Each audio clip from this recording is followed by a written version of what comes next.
We're pleased to have a returning guest today with a lot of experience coming from a family of multiple generations, providing over 60 years of being a premier provider to people wanting to live off-grid, electric-free, and self-reliant living. Galen Lehman, the CEO of Lehman's Incorporated, the renowned hardware store in Kidron, Ohio, that provides not only to and from the Amish community, but to all people interested in living off-grid and in reclaiming some of the knowledge and wisdom of independent and self-reliant living, is here with us again on Reluctant Preppers to talk to us about where will you get water when you can't trust the tap. Galen, thank you for joining us again here on Reluctant Preppers. I'm glad to be here. Thanks for having me back. We had you in a couple of sessions already over the past fall, talking with us about heat when the furnace is out and light when the power is out. And today, if you could talk to us about where will you get water when you can't trust the tap. We have some people live most of our viewing audience in North America, and most of them are going to be on municipal water supplies, and some will have well water supplies or others, but in all cases there's potential for disruption in this most vital source of life that we all depend on. Can you talk to us first about, why should people worry about this? Why should people be concerned? Isn't that something that you can always just count on? You just flip on the faucet and out will come drinkable, fresh water for your family. Why should people worry about that? Yeah, so you're talking about two different situations there. One is where we are right now, which is where we all, in theory, have access to clean water. The problem is that things can go wrong in that situation, which I'll talk about in a second. And the other situation is if the grid breaks down, if the infrastructure breaks down and we have to end up just drinking whatever water we can find, that means surface water, and that means it's going to be contaminated. So let's go back a second to where we are today. Where we are today, we have safe water. Even if we get it from a well, we assume it's a deep well and the water is clean. The problem is that there is a lot of variables that can change that. Even with a municipal water system in a respected city, other than Flint, Michigan, for example, even in a water system with where everything is done right, all it takes is one mistake or one piece of equipment to fail. Our own municipality here is a small village of a couple thousand people or so, but they have their own municipal water supply, and they've got good people running it, people I know. And those people have made mistakes resulting in bulletins and notifications going out that say don't drink the water. The problem is those don't drink the water bulletins come out after the equipment failure, and by that time contaminated water is already in the system. So the bottom line is you cannot 100% rely on your municipal water system, even if you've never had reason to fear a problem in the past. The other thing is, in many cases, especially in rural communities, people are getting their water from wells. And a good well is very deep, often here in Ohio, often 100 feet or more. In other places, maybe a little bit less, but a good well is usually deep enough that the ground between the surface and where you get your water filters out all the junk. The problem is that junk, like manufacturing chemicals from nearby factories or lawns that were over-fertilized, or even illegal dumping of farm waste or over-manuring in the fields when they fertilize the fields, all of those things can get to your groundwater, even with a good deep well. So the thing you have to be aware of is that no matter where you get your water, no matter how safe you think it is, there's always a possibility of some failure causing a problem. And what are some of the contaminants that people really need to be aware of that are most likely to be of a real danger and real present and significant to their family's water supply? So that's really the key question. There's no point in going out and buying, a huge filter system at very high cost if you don't need it and have no expectation to need it. A good way to find out where you're at is to do a water test. We have water tests that we sell at Lehmans.com. In fact, we've set up a special link for your listeners, Lehmans.com/reluctantpreppers. And if they go to that link, they'll see a supporting article from me as well as links to all of the things I'm going to recommend here today. So this water test that we're offering is fairly expensive, and it tests for everything. But in addition to that, they can go to their local health department and usually, not always, but usually you can get a free or almost free water test for some of the basic contaminants from them. And that may be a good option if you can't afford a good water test. A really good one may cost almost $200. So if you want to test for everything. So you asked what some of the contaminants are. I've kind of divided them in my head into 4 different categories. The one that I think is a major concern for most people, especially after Flint, Michigan was in the news, is lead. Very small amounts of lead can leach out of water pipes, especially in older homes. And even those very small amounts of lead can be enough to damage the brain development in a child. And larger amounts will also affect brain development in adults. A second category that we need to be concerned about is chemicals. Some of those chemicals may have been added by your municipal water supply. Chlorine, chloramine, and fluoride are all chemicals that are added to your water in the name of making the water safer. However, not everybody appreciates having those chemicals in the water, and in some cases, especially with fluoride, the scientific evidence of whether it's good or bad for you is mixed. There's also chemicals that can leach in, like mercury, PCBs, arsenic, perchlorate, and dioxins, and those typically come from nearby manufacturing plants. Here in Kidron, we live in a rural area, but there's a truck body plant down the road, and as far as I know, the water's safe. As far as I know, there's no danger to it, but I have noticed that in a downstream direction from that plant, there is a number of cases where people have gotten cancer and died from it. And it almost makes me wonder, well, what are they dumping on the ground? What's leaching into the water system? So that's the third category, which is chemicals. The fourth one is, I guess you'd say, bugs. We've got all kinds of bacteria, most commonly E. coli, coliform, it's less common, but you also have Giardia and Cryptosporidium. Those, all 4 of those typically are not deadly, but they can make you pretty sick. And if you have elderly or children in the home, in theory, they could be deadly as well. And, you just don't want to put that stuff in your body. Coliform, for example, typically, if you have coliform in your water, it typically means that you have waste, human waste, well, let's say waste from warm-blooded animals, could be human or livestock, leaching into your water. Nobody wants to drink that. So that's where the filtration comes in. And of all of these various threats that can impact our drinkable water supply, how can people impact that? How can people protect themselves? How can they control their water supply despite these threats? Well, the good news is that a lot of times it doesn't take much. You have to do something. You can't do nothing. But in many cases, it's not that expensive and not that hard. The key is to know what type of contaminations you can expect. If you live in a rural area away from factories, then your expectations would be limited to the bacteria or field fertilizer. If you live in an urban area, then you're more worried maybe about fluoride or lead. So that's one thing, is to be aware of what's around you and what type of contaminants there could be as a result. The other thing is to get a water test. So looking at those contaminants I named, I can just give you some examples. If you have lead can be removed by running the water through carbon, or distilling the water, or running it through reverse osmosis. And that's the same thing is true of most other chemicals, including fluoride and chlorine.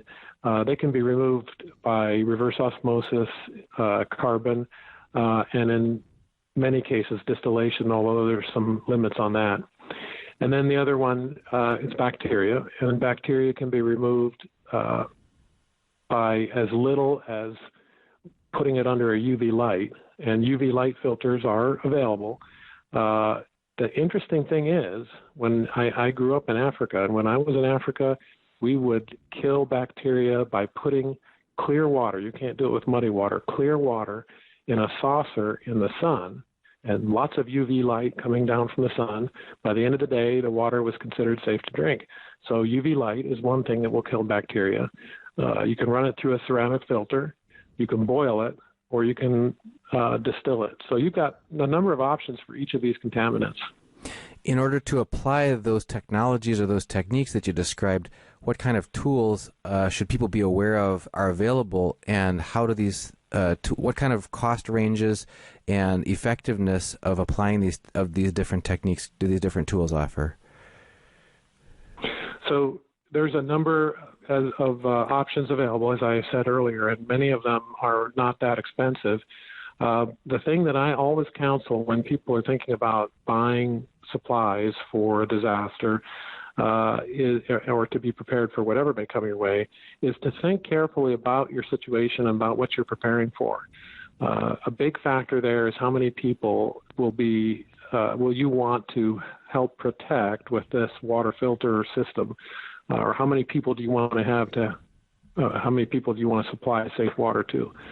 So if you have a family of 2 or 3, or if you're even on your own, that's a completely different situation. When you have a small community of maybe 30 people or 50 people, those are 2 completely different situations. And you need to think about how many people are going to be looking for a water supply from the tools that you buy. The second thing is, what do you expect to do? If you're going to stay in one place, that might mean one type of solution. If you expect to need to travel quickly, for example, you want to design a bug-out bag, that's a whole other situation. You need something very small and very portable. And I have options for all of those situations, for traveling, for staying in one place, for helping many people or helping a few people. The key is to know what your expectations are. The other 2 factors are you expecting to have access to utilities? For somebody who's prepping for simple things like power failures, municipal water keeps running through a power failure for a period of time. Depending on how well prepped your municipal water supply utility is, that might be a few days or might even be weeks. So if you expect to have access to utilities, you're prepping for a short-term disruption, that opens up a whole new series of options for you. And the last thing that I keep going back to is what kind of contaminants that you're prepping for. Do you want me just to run down through each of the contaminants and filter systems? Yeah, why don't you just take us through a journey through what you consider to be reasonable threats to consider, reasonable techniques to deal with those, and what kind of range of options and costs are available in each of those categories. And we'll take notes along the way so people can refer to those, and your link that we're going to provide will give people the ability to refer back for more information, so people can just kind of listen in and get it first exposure to this information, and they can follow up with more detail later. Sure. Okay. So the link again is layman's.com/reluctantpreppers. And I'll start with like the absolute disaster, worst case scenario. Everything fails, and it's going to be failed for a long time. So now you're basically living off of surface water.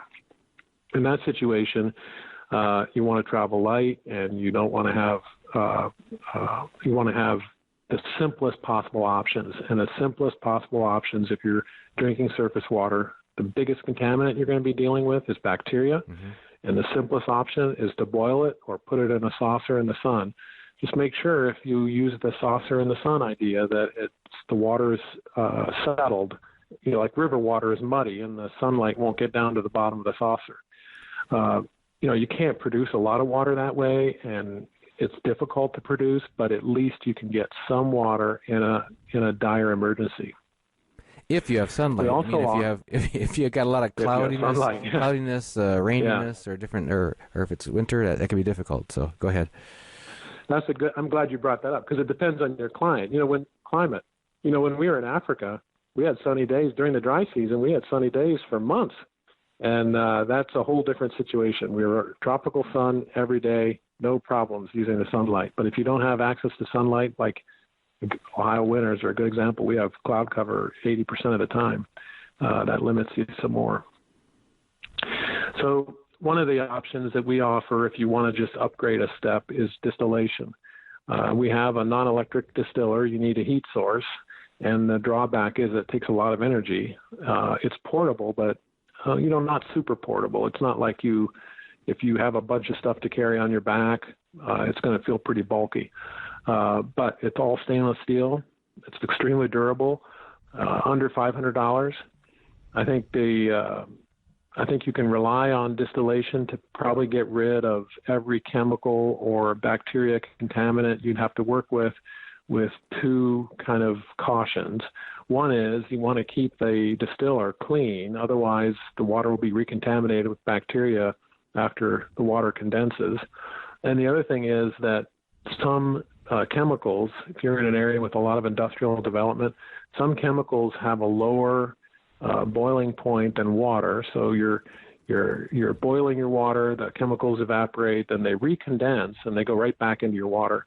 Or there may be clouds of steam that are laced with a chemical that you don't want to breathe. And you can also have chemical contaminants left over in the boiling pan after you're done.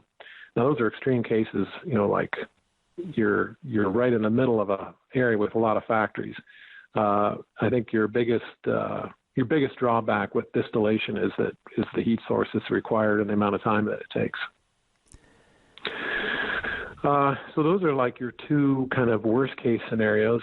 I mentioned before that if you're in an area with a good municipal water supply, a power failure may only cause or may not cause any disruption in water supply. And in that case, you've got running tap water and you've got water pressure. That's really your best situation. The other thing is if you're just worried about your water and you want to treat it as a matter of course, which I do and which I think everybody should do, you drink half a gallon a day if you're healthy. And I think you put that much in your body, you want to make sure it's going in clean. The best thing I can offer right there is reverse osmosis. It's widely available. It's easy to maintain. It's relatively inexpensive, under $300. Typical reverse osmosis system will produce about 50 gallons a day, which is plenty even for a large family. I mean, most people only drink half a gallon a day or so. And reverse osmosis removes practically everything. I mean, there's just almost nothing that gets by it. Bacteria is possible, but not likely. Everything else is removed.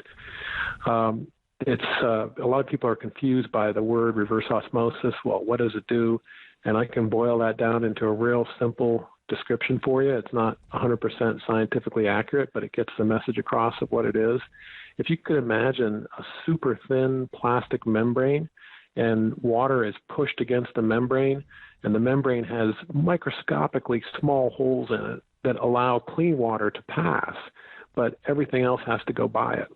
And as everything else is going by it, some water is going by it too. Some water never makes it through the membrane, and that water washes away the contaminants, so the filter never plugs.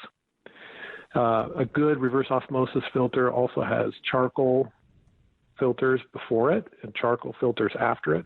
The result is water that tastes amazing. The reverse osmosis that I have in my house, people come here from all, friends from across the state, friends from the city. They come here and they're like, wow, your water tastes great. What's the secret? And the secret is reverse osmosis. You can take chlorinated water and make it chlorine-free. You can take water that has a salt flavor and remove a lot of the salt flavor. It's just, it does practically everything usually for under $300, like I said. Yep, we about a year and a half ago added not only a whole house activated carbon on our entire water supply for our house, but then a RO unit with a pressurized storage tank, and that supplies our cold water spigot, hot water spigot at the kitchen, as well as ice maker for the fridge. So we've got access to drinking water any time like that. The one trick about RO that I bet you were about to mention is that it requires, as you mentioned, for it to work, you have to have a pressurized input water source. Yeah, that's right. And it can't be weak pressure either. It has to be normal pressure. So in a situation where the municipal water supply is questionable and the water pressure is possibly dropping, the reverse osmosis may not work. You also hit on something there about filtering the water for your ice maker. It does no good to kill the germs in the water and take the contaminants out of the water if you put ice in your water that's contaminated. So I think it's important if you put a system in like you're describing that you do hook it up to everything. You're cooking with it, you're making ice with it, and you're drinking it, and then you have 100% protection from every water input that you have to your household. You also I'm sorry. Go ahead. Okay. You also mentioned carbon, and carbon is not a bad system either. Carbon removes a lot of contaminants. It's close to where reverse osmosis is. There's some kinds of chemicals that can get by it. There's one problem with carbon, and that is that carbon works by bonding to chemical contaminants. The carbon molecule bonds to chemical contaminants, and the water is flowing through the carbon block. Dirt, like big clunks of dirt, if there are any, are filtered out because they can't pass through the carbon. But if the chemical in the water is passing through the carbon and the carbon has already been used up in the sense that all the other carbon molecules have bonded with other chemical molecules, the chemicals can then pass right through. So the important thing with carbon to emphasize is that the carbon block has to be replaced on a schedule and kept on that schedule. Reverse osmosis doesn't have that problem. It keeps going until possibly a year or two or three in the future. The membrane might tear, which you would be able to tell because the pressure would change on your reverse osmosis system. But with carbon, the water keeps coming as if, there's no difference except the chemicals are getting through. There's no difference in pressure. There may be no difference in taste. So that's something to be aware of with carbon. But carbon's a great option if you want something inexpensive.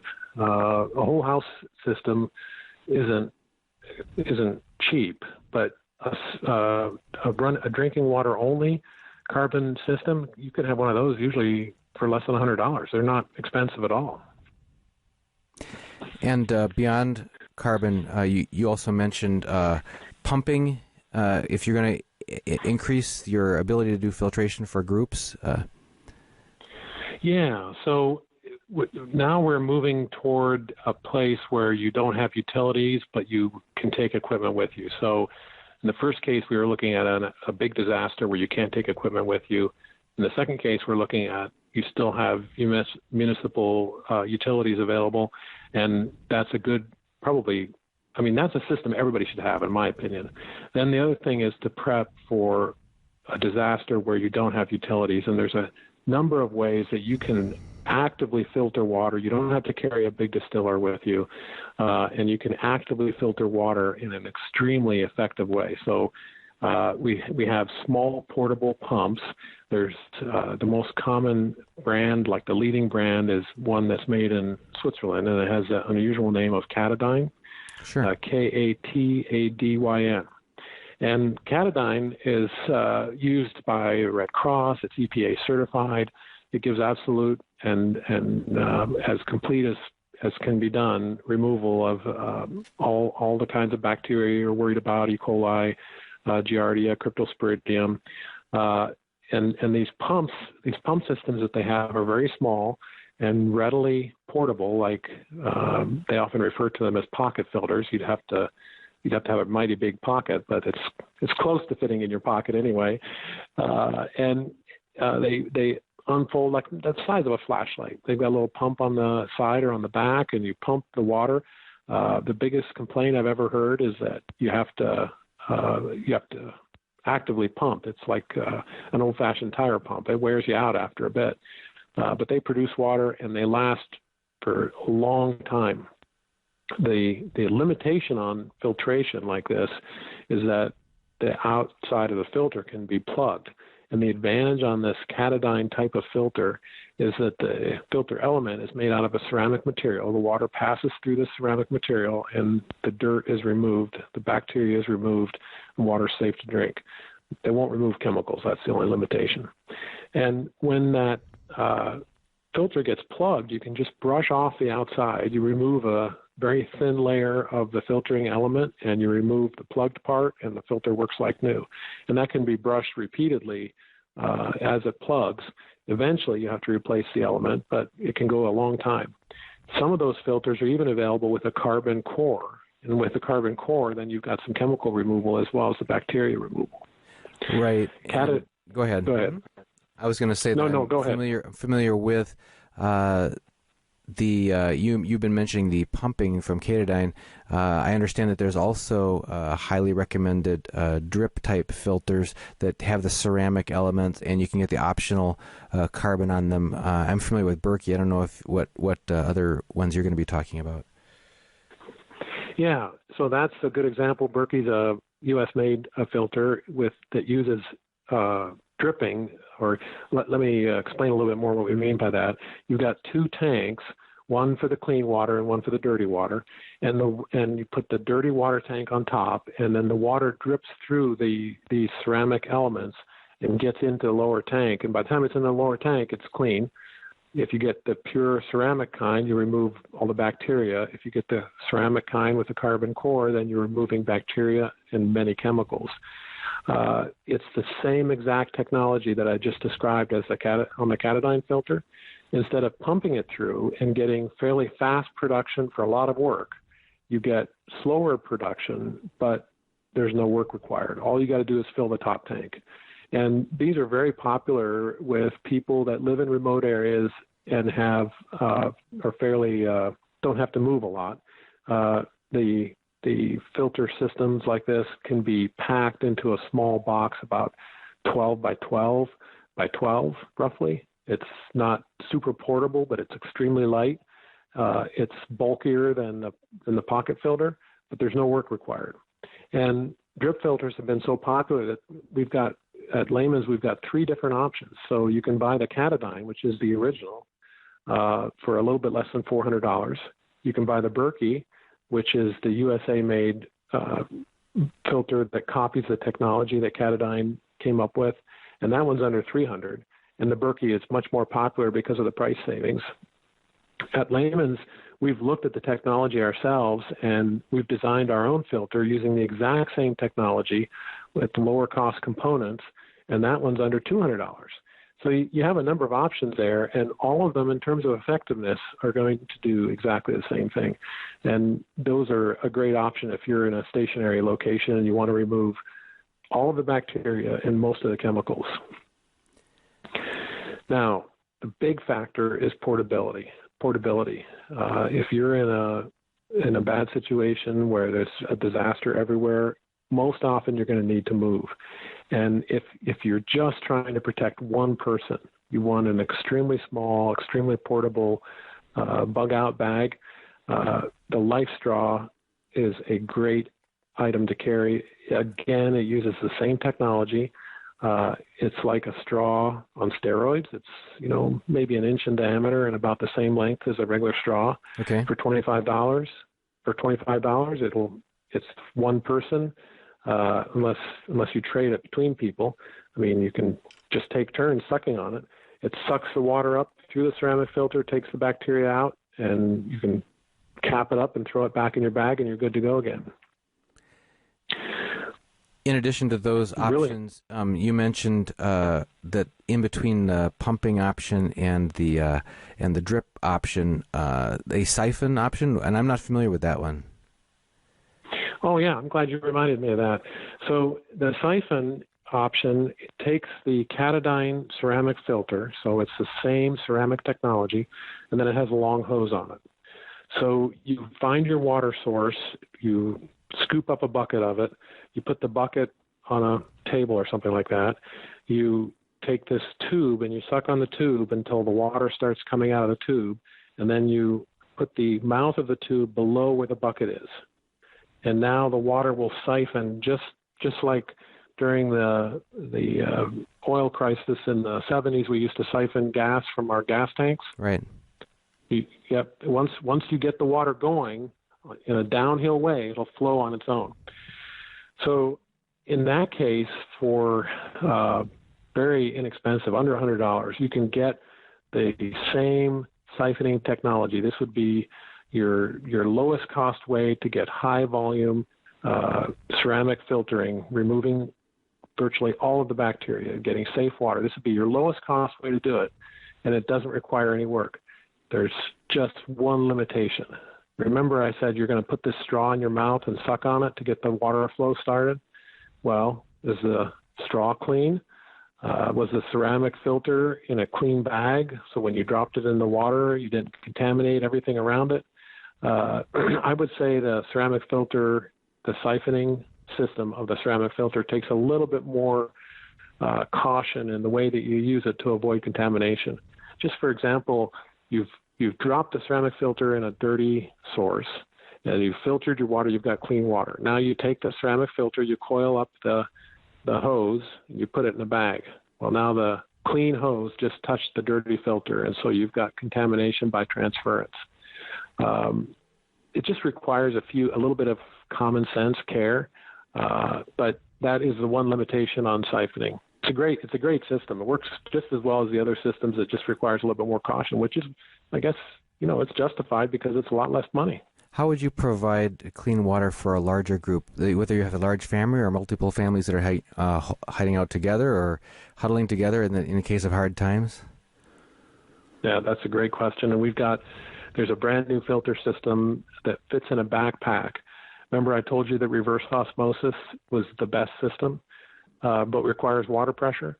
So we've got a reverse osmosis system that fits in a backpack. It's got an intake hose and it's got an output hose. Runs off of solar power. It's got integrated battery. In case there's no sunlight, you can run it, and it's USA made. So you carry it on your backpack. Weighs about 25 pounds. That's not super light, but for a backpack, it's light. I mean, if you're a normal backpack, I think weighs 40, 50 pounds. And this is a way for you to carry the water supply for a large group of people. You can make 100 gallons. You can make 100 gallons of water a day with the power that's supplied. No utility power, just with the small solar panel attached.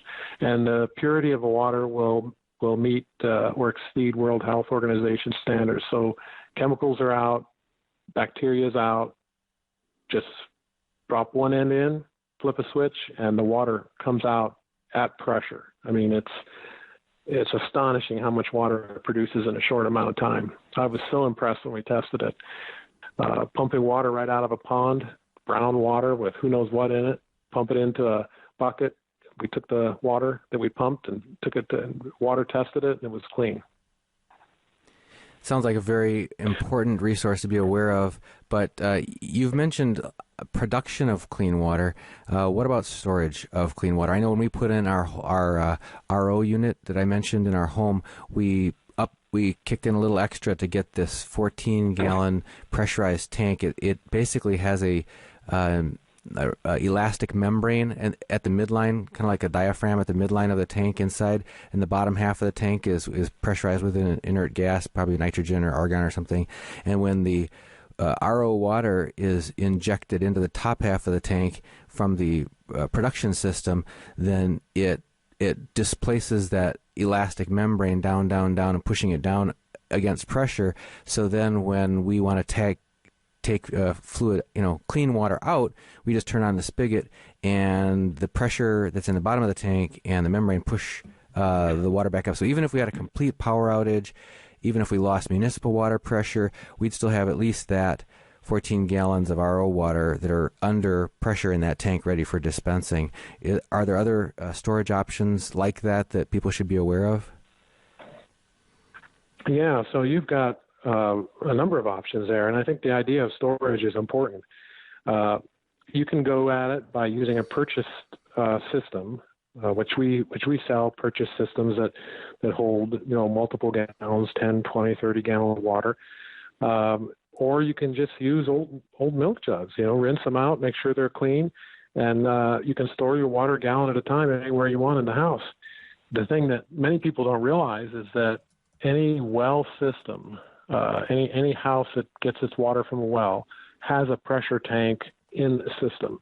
This is a standard part of any house water system that gets its water from a well. So the pressure tank that you're describing that holds probably, it might hold 10, 12 gallons, you think? Mm-hmm. It's called 14 gallon nominal, but I don't know how much of that is useful capacity, right? That's right. Yeah, right. Some is water, some is the pressurized gas, whatever it is, air or argon or whatever.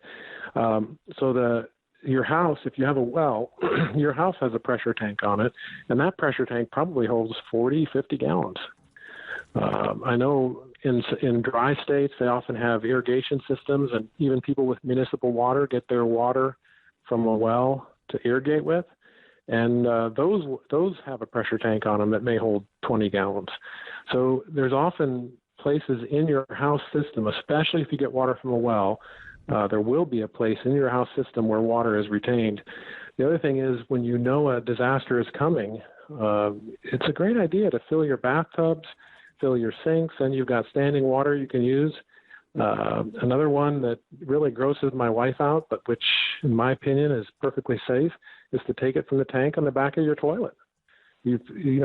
Many homes have 2-3 bathrooms. Each of those tanks may hold 4 or 5 gallons of water. If you're not putting those little chemical tablets in the tank that keep your toilet clean, the water in your tank is very likely, it may have some germs in it from being stored in a dirty tank, but there's no sewage, I personally have drunk water from that tank with no ill effects, and I think you're safe to drink it 99% of the time. So a lot of it is planning ahead, like storing water in a tank. A lot of it is just knowing where there's water in your house system if you have an extended power failure. Do you recommend people who really are serious about providing a quantity of clean water for their family in case of an extended outage, look into the option of some kind of an elevated tank either inside their house or outside their house where they could get gravity storage? I mean, you mentioned that municipal water supplies can still function for a while when the power is completely out, and by most communities that would be by virtue of those large water towers you see standing around in communities. That's a time-proven method of you've got elevated source of water, you've got stored potential energy there, and it can come down through gravity pressure. Is there any sense in people considering replicating that on a small scale at the domestic home level? I think in most cases it's not practical, and here's why.